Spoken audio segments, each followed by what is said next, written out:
thing here, just a little bit more to say, and I need to see it on the other side, so we got to back it up a little bit in the camera. That's fine.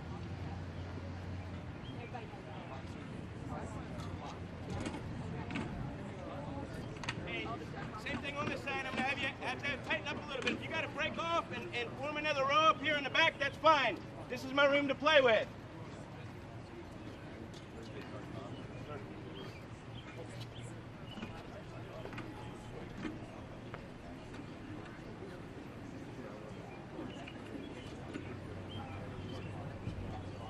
Okay, all right, so we'll push it back some. Okay,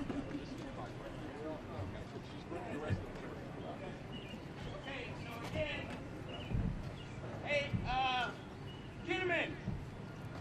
Yes, sir. Can you get a little bit of mic up here? Yep, you're okay. on. All right, guys, we're going to be shifting around just a little bit here to make things a little pretty, so my apologies. We're going to have to keep shifting, but we're going to bring both sides in a little bit, and we may shift everything back a little bit. We've got a lot of row. Our playroom back there is between the last row and the camera, so we're going to use that as a filler. I don't need everything out so wide. How is the camera shots looking from there, guys? I need everybody. Okay, we need to move them back. Okay. All right, so again, kind of just like you did, we're just going to push the whole thing back some. But don't fan out. Do not fan out to the side. Keep it tight. If you got to break it off and move to the back, that's fine. Okay, right there. Keep coming back. Come back. Okay. Back row should be back Keep shifting here. backwards, please. Keep coming. Keep coming. Right there. That's why we had down here so early. Okay? That's about as far back as they're getting.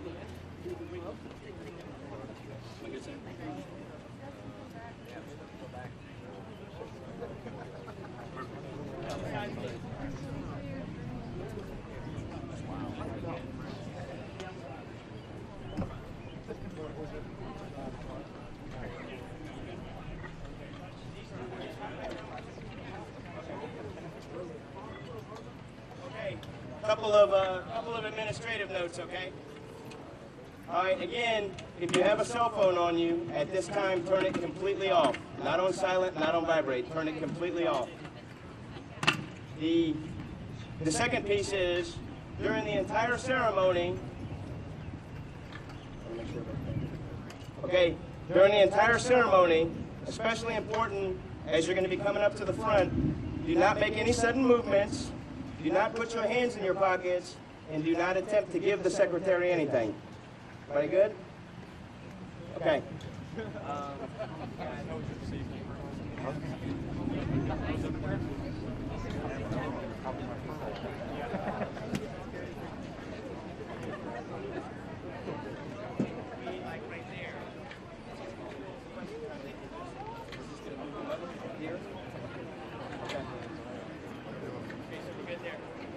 Now,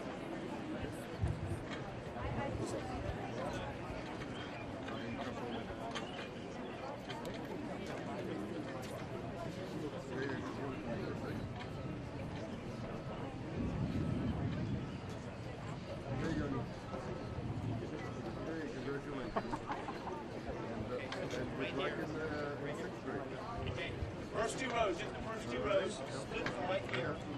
Everybody on this side, take one step to your right. One step to your right. And then on this side, one step to your left, please. They want to open up a little bit of a gap right here for your camera angle.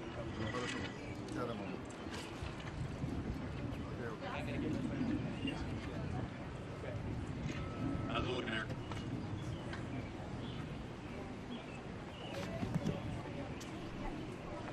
Yeah? Good. Thanks.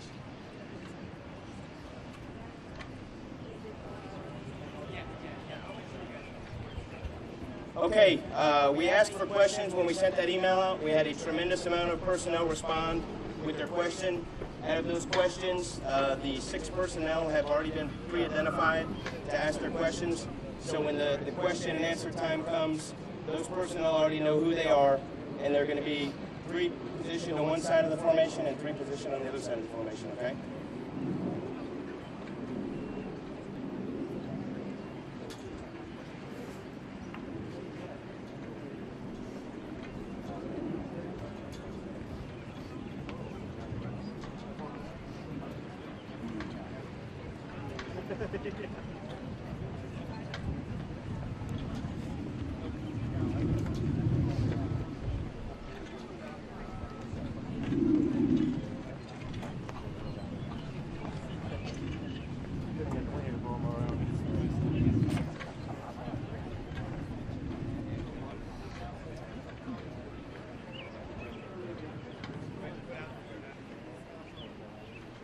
Military will not salute.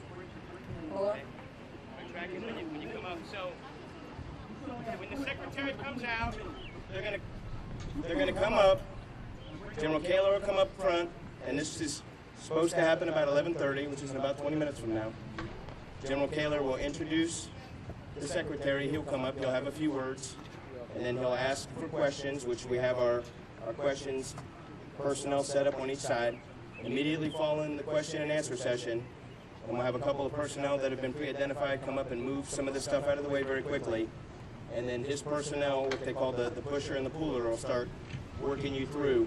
It'll all flow nicely. You'll come up to the front about this area here, and he'll be standing here. He will shake your hand and present you with a coin. There'll be a photographer out here that you'll turn and smile at, and then you will move out, and from that point you can leave the area.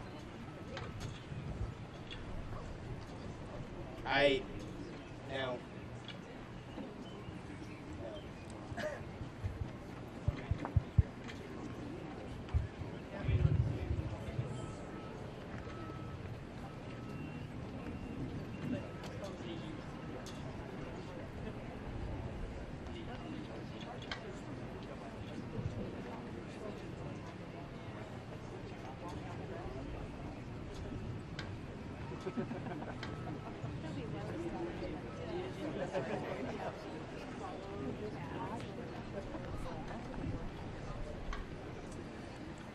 Hey, Sergeant Hobbs. This is Sergeant Kinnaman. Can I say one thing real fast?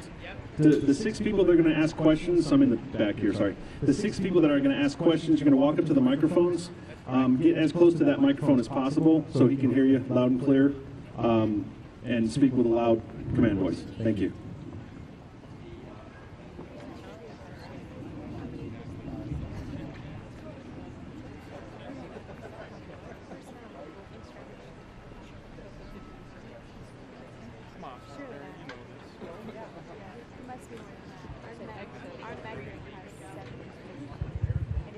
all right, after y'all get your coins, you're going to leave.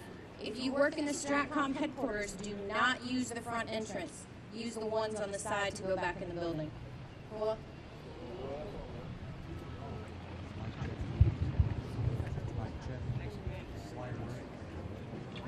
Mic check 1 2. Mic check 1 2. 1 2 3 4. Mic check 1 2. Mic check on the spare.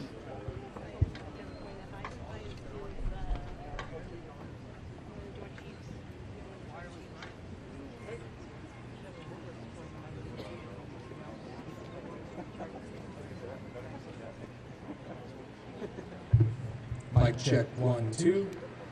Wireless right. Mic check. Moving wireless left. Got it, thank you.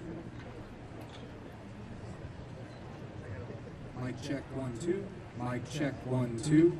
Wireless left. Mic check. All right, wired left.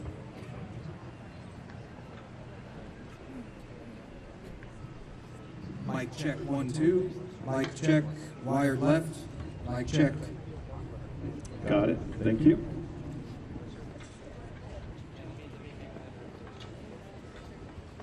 Let's go up to the if you currently have your ID card on, go ahead and take that off right now and put it up.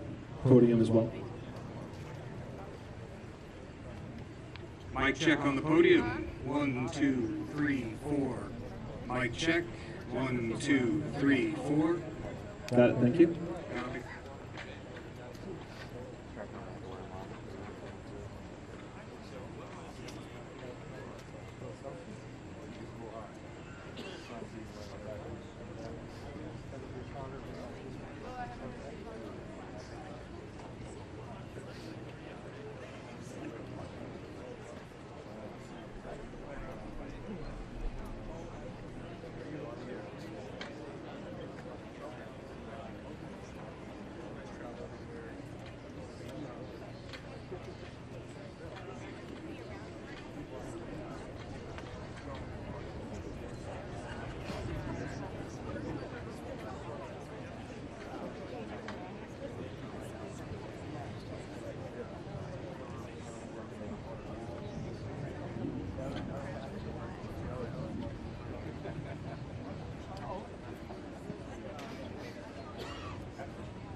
Okay, I had a few people ask the question that are parked across the street at the Patriot Club about when they depart after receiving their coin, how they do so. Again, head towards Stratcom, and you can either go left or you can go right, my left, my right, and just get a little bit of the ways down, and then you can cut across the field, but they're not going to let anybody get directly behind them. Everybody good on that?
them up front.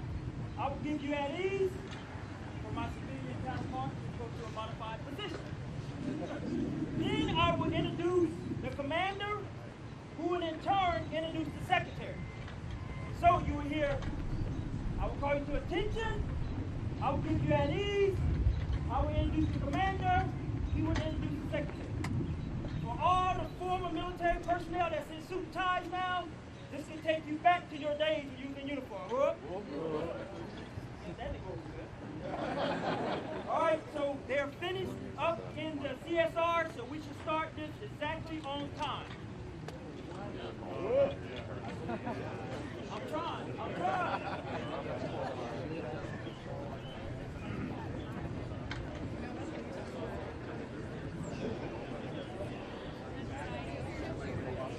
Check 1, 2. Check 1, 2. Podium mic check. Check. Mic check. 1, 2. Yeah, go ahead with the podium. At the podium. Mic check. 1, 2, 3, 4. 1, 2, 3, 4. Mic check. 1, 2, 3. All right, thank you.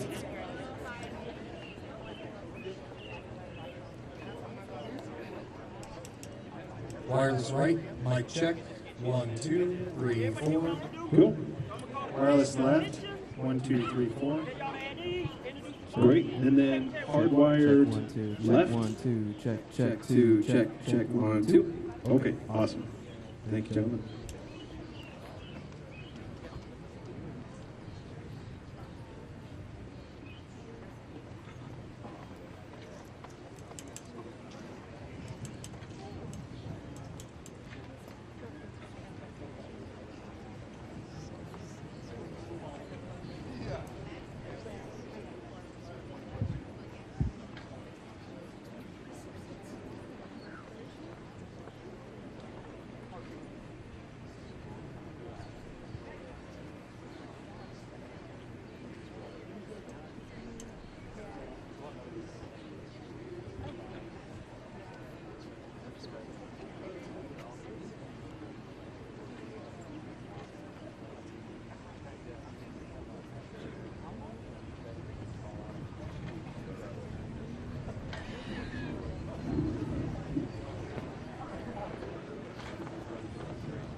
Check 2. Check 1 2.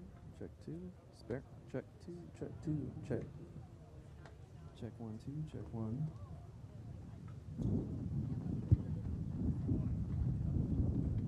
Right wireless, check 1. Check 1, check 2, Good. check 3. Left wireless, check 1, 2, 3, 4, Good, 5. thank you. Check 2. Check 1 Podium 2. check 1, 2, 3, check, back and forth, check 1, 2, 3, 4, 4, 3, 2, 1, check. 1, 2, 3. Good, thank you. Thank you. Check 2. Check 1 2. Check 2. All right, Check. thank you, gentlemen.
Good morning, everyone, and what a beautiful Nebraska day. Thank you all for being here. Secretary Hagel, Mrs. Hagel, welcome. It's good to have you. Ladies and gentlemen, our 24th Secretary of Defense is a native son of Nebraska. He's been a successful businessman.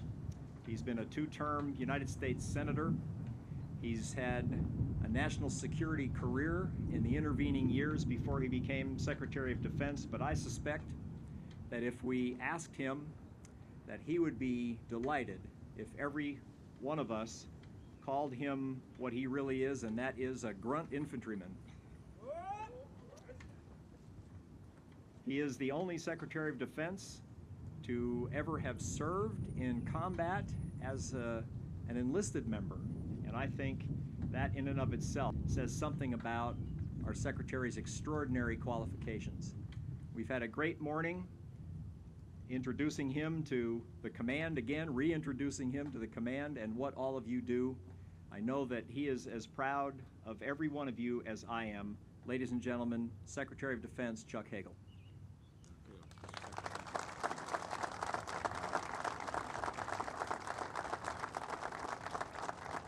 Thank you. Kaler, thank you. And Mrs. Kaler, thank you. I am first honored to be here today as your Secretary of Defense. I also appreciate an opportunity to renew my association with this institution. When I was a United States Senator serving the state of Nebraska for 12 years, I was often on these grounds, and I would use this occasion first to thank you. To thank you for what you have done, what you are doing, what you will continue to do for our country. These are defining times. These are difficult times. But these are times that allow us tremendous opportunity to help shape a new world order with our allies, with our friends, with our partners, as we build new early 21st century relationships and partnerships around the world. This institution is an essential core part of that effort. As you all know, President Obama made a speech yesterday in Berlin and talked about our nuclear posture. This institution is at the center of that responsibility. Nuclear deterrence has kept world peace since World War II. It's an absolute in America's defense posture. But we are living in different times with new threats, and as we scope those threats, as we prepare our country and our next generation for the security and prosperity that we've all known as a result of those who have gone before us and those who stood where you stand and stand where I stand with our current responsibilities. They did not fail our country, as you have not failed our country and will not. I note the President's speech on our nuclear posture because it brings home in a very real way your assignment, your responsibilities, all of our responsibilities. STRATCOM will remain a foundational piece of our national security for a long time. I know these are also difficult days regarding our resources, and I want to personally address that for a moment. First, to tell you that I'm not unaware of some of the hardships that some of you are dealing with in furloughs. I have an appreciation for what this means to your families, and I thank your families for their sacrifices. We will work our way through this. Our military institutions, our people, our fabric are too good, too strong, and there'll be no other outcome. But we're all going in this together, and we'll come out together. But I couldn't be out here without addressing that with you, because I know that furloughs will continue to affect many people here at Stratcom. And I want you to know that I'm aware of that. The difficult decisions that have been made will continue to be made, are not made lightly or without every option considered. But in the end, as you each know, because you have each dedicated your lives to the security of this country, we have to do, and none of us will allow that to be jeopardized. So hard choices are being made, and they'll continue to be made. And I thank you for your continued service, especially during these days that are challenging and around the world. With that, General Kaler, Sergeant Major, thank you. I am, again, proud to be on your team. I am proud to be part of you. I am proud to be here today. And I want you to know that you have a Secretary of Defense that will listen to you, will consider what you think, what you have to say, and always remember that leadership is a team business. None of us do anything alone. I recognize that as much as any other element and responsibility in my position. It's a team. It's all of us. I can't go beyond my capacity to work with and help build and lead this institution. And it is that fabric, it is that commitment that we all have to help make a better world for our children and for the world. And again, I thank you for that commitment, and I wish you much success. Thank you very much. Thank you. Thank you. I'd be glad, General Kaler, to entertain a couple of questions. Good afternoon, Mr. Hagel. With all the fiscal constraints that are going on within the DoD and all the resources that are required for each of the individual services, what is your opinion on making one joint combined military force? A good question. I think I would answer it this way. I mean, we do have a joint command structure. We do have a joint force. When you look around this group assembled here today, we have, as you represent the Air Force, but we have Army, we have Marines, we have Navy, and we have in every institution within our military enterprise, it is joint. That has enhanced our capabilities, it has enhanced our defense, and it will continue to do that. I do think, more specifically to your question, as I noted in my speech at University of Nebraska at Omaha yesterday, we are adapting to a new kind of world, and we're not immune from that. We're adapting and adjusting to a world that is presenting new threats, new challenges. This institution, Strategic Command, probably has as much responsibility for those changes as far as the threats and the arc of threats, cyber, weapons of mass destruction, space, all the elements that are literally part of this universe will require continued adaptation and changes. So we are changing. And where that may end up in relationship to your question about one joint force, I don't know. But it is happening. We, I hope, are ahead of it. When you look at the military, this institution over the years has been responsible for an astounding amount of societal change.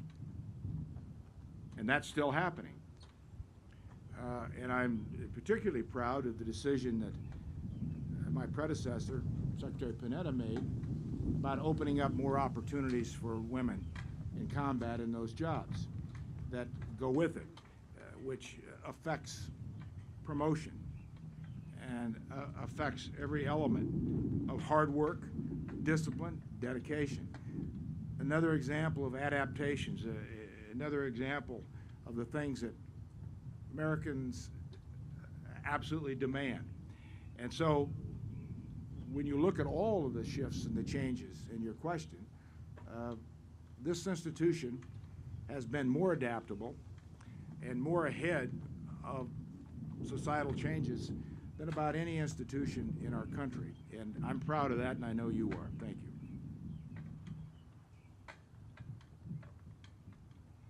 Ms. Secretary, good morning. Petty Officer Keel. How do you feel about the House Armed Services Committee urging the Pentagon to go to one joint combat uniform? The fatigues and camouflage. Well, I saw that. I haven't asked any of our chiefs what they think about it. I think it's incumbent upon our uniformed military leaders to render their opinions. And quite frankly, I'm aware of the bill. I think each service is unique, just as our uniform is unique. So we should each unit cohesion as part of our uniform and knowing our brothers. Not saying that Department of Military, Department of Defense is branched off, but we do certainly have different branches. Well, I would say this, if I'm asked to render an opinion on this, that opinion will be based on what you all think and what you all believe is the right decision, and I'll listen to you. Yes, sir. Thank you.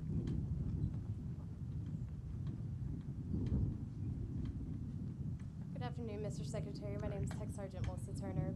As a former non-commissioned officer in the Army, who would you say impacted or influenced you the most during that time?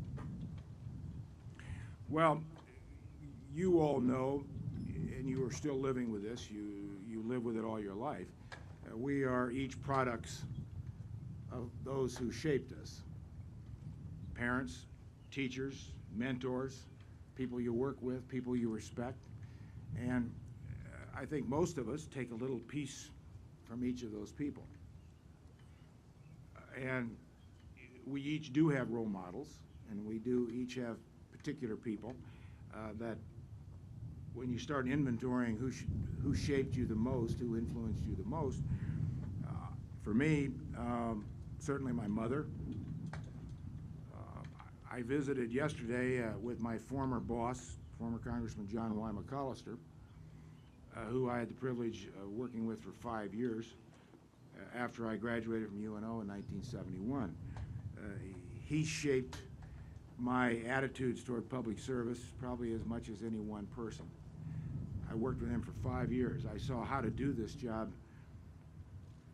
with dignity, with honesty, with real class, with hard work. And not that I was unfamiliar with those virtues, but I watched how he applied it to representative government and his responsibilities. I had a drill sergeant. I wrote a book that came out in 2008, and I talk about this drill sergeant in 1967 in Fort Bliss, Texas. His name is Sergeant William Joyce. And I talk about how much he shaped my attitudes about leadership. Now, I know those of you who have been to basic training probably don't spend a lot of time on thinking who's shaping your attitudes toward leadership. Basic training is not a joyous experience for most of us. It certainly was not in 1967. But even going through that experience, you can't help but learn something. If nothing else, you observe and you watch people that you respect and you think have something to say. And he was another one. But so many people in my life, I've been fortunate. And I think really the measure of a good life is to believe in something, apply your God-given talents to that, and work hard, put others first, and try to be happy and make a better world, and try to influence others to do the right thing. And I think if you add all that up, at least what I have done in my life, I've tried to go back to people who have shown me that, who have led their lives that way. Thank you. Thank you. Good luck to you.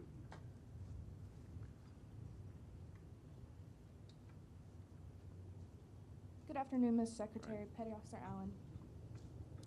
Based on our social background of men being the protectors of women, how do you feel the integration of females into combat positions, especially special ops, will affect mission success? Thank you for your service, and thanks for the question, because it's a very important central question to the decisions that were made and the implementations of those policies and decisions, which I just received from all the services this week on how they intend to go forward and implement, opening up some of these combat roles for women in special forces. First, I think everyone understands, and it's the right thing, we can't lower standards. We have high standards. We should have high standards. Our country has high standards. Our military has always had higher standards, and we need to keep those standards. And so it's not a matter of lowering standards to assist women to get into combat positions. Women don't want that. You wouldn't want that. And I think to find the right balance of implementation to allow women to move into these new opportunities and new positions if they want, if they're qualified, if they can do the job. And why shouldn't they have those opportunities? Why shouldn't they have the same opportunities as men do on these? And so that's essentially my point of view on this. We're working toward that, and I'm proud, again, I say, that this institution is doing that. And again, I go back to the bigger point of how we integrated our services under Harry Truman. Colin Powell gives some beautiful speeches about that. And you can go all the way through these issues. One blight, I refer to it as a scourge, that we must fix, and we will fix, is sexual assault. That is a very, very dark mark on all the success of this institution. And I say that because I think we have to connect that also with the larger dimension of what our challenges are. We will fix it. There's no higher priority, I've said as Secretary of Defense, than to make everybody accountable all the time, up and down the line. And it will get fixed. Thank you. Thank you, sir. Thank you. Mr. Secretary, thank you, sir, for spending time from your very busy schedule to come and visit us. You're certainly no stranger to Strategic Command, and I know that we will see you many more times. Ladies and gentlemen, this is a real privilege for us to have the Secretary with us today and spend as much time as he's been able to spend with us. And would you please all join me in expressing our appreciation to him for that? Thank you. Thank you.